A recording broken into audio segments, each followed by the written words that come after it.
Virtual hypnotherapy sessions. Is it even possible to hypnotize somebody over a Zoom connection? Hi, I'm Dan Ross, and I work with people worldwide, generally on things like lowering anxiety, and I do virtual hypnotherapy, so I'm going to explain what the potential downsides of trying to do it over Zoom are, and actually the potential upsides of doing it virtually. Because sometimes the question only is, wait, is it even possible? But sometimes people don't ask the better question, which is, wait, how could it actually be better? So I'm going to address that and more.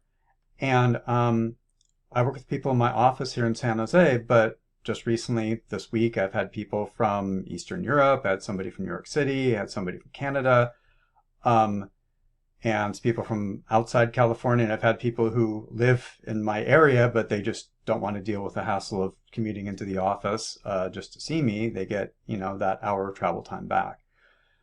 So let's answer the first and most obvious question first. Is it even possible? And in order to do that, let's talk a little bit about what hypnosis is and what it isn't, because sometimes people think hypnosis is, some kind of magical process that can only be done in person, when in reality, the change doesn't happen by us breathing the same air. The change doesn't happen by us being in the same room. The change happens by you changing your thinking and me guiding you to some different ways of thinking and feeling. And the change actually happens in your head, so it can actually happen wherever your head is. So if your head is at home, then the change happens there. If the head is in my office, then the change happens there as well. So it's a fun little way of representing it, that the change doesn't happen in the office, the change happens in your head. And again, it's wherever your head is.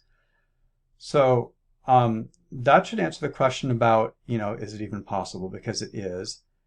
And in a typical hypnosis session, we might start with me checking in. If it's our first session, we've had a consultation, which we do over Zoom, by the way, anyway. And really the only thing that tends to prevent people from really getting benefit in a virtual hypnosis session are things having to do with logistics. Okay, so this is some of the downsides potentially of virtual hypnotherapy.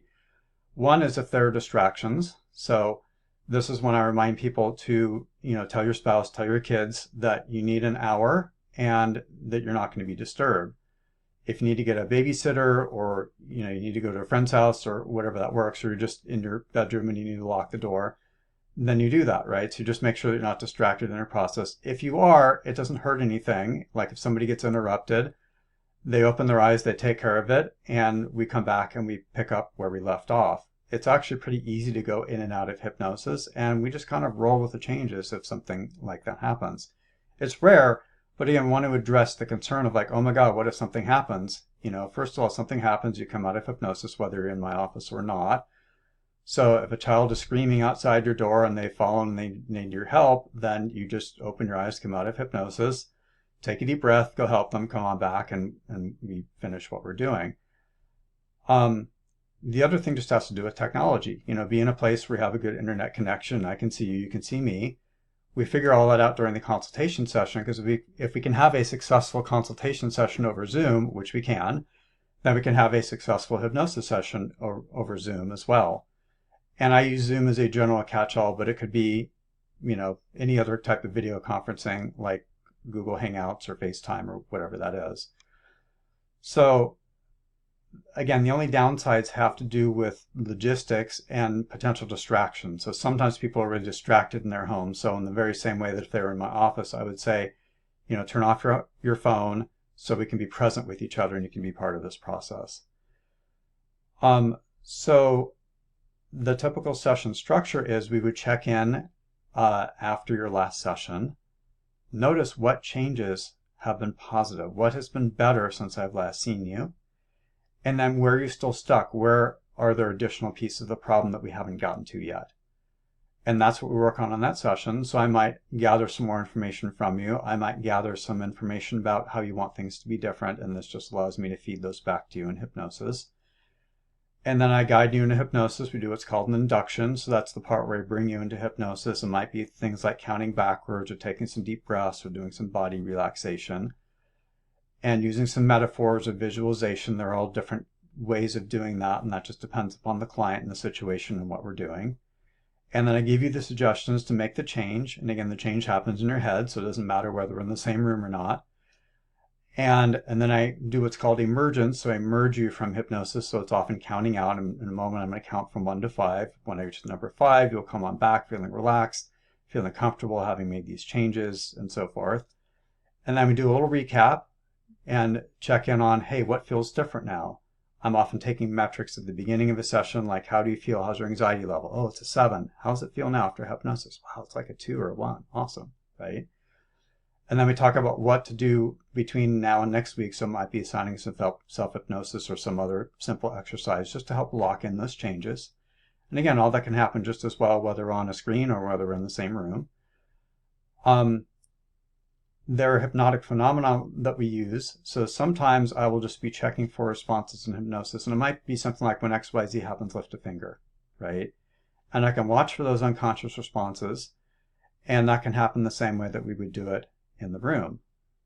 The only thing I can't really do, sometimes I lift somebody's hand and make sure it's nice and relaxed, but I can have them set up the camera so I can say, hey, lift your hand. I just want to see this nice and relaxed. Just dangle a little bit. Ah, excellent. That's great. You got this, right?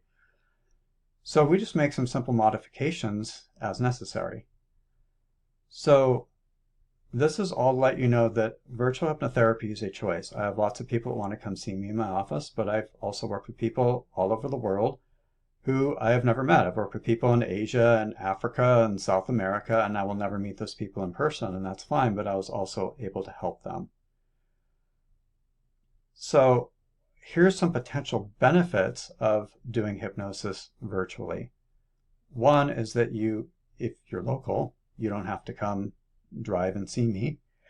You can save that time, right? If you're far away, you get access to an expert for virtual hypnotherapy that you might not have. I work with people in like small towns. I worked with a woman a while back in a small town in Scotland, right? She just wouldn't have had access to me or any of the other top people just because she was far away. So it gives you the opportunity to work with, world-renowned people without having to hop on a plane, right? It's a big commitment to go hop on a plane to go make a change when it's quite possible that that same thing could happen with you sitting in the comfort of your own home. And that's the other benefit, is sometimes people have associations to negative things in their home, or they just want to be sure that the change that they're making in my office maps back to their house, that they take it with them back into their house, back into their life. And what a better way to convince yourself that the change is made, that when you open your eyes, you're in your home, and you're already feeling better, you're already feeling that those changes have been made in your home. So there's some actual benefits to doing virtual hypnotherapy that you might not get just by going to the office. So those are the potential benefits. This is how we modify and work with it and make it work. And again, it can be every bit as effective as hypnotherapy that's done in the office. I'm Dan Ross. I hope this helps you to make the appropriate decision for you. And if you want to work with me, then you can go ahead and click below for more information. Happy to work with you, whether it's in person or virtually. See you soon.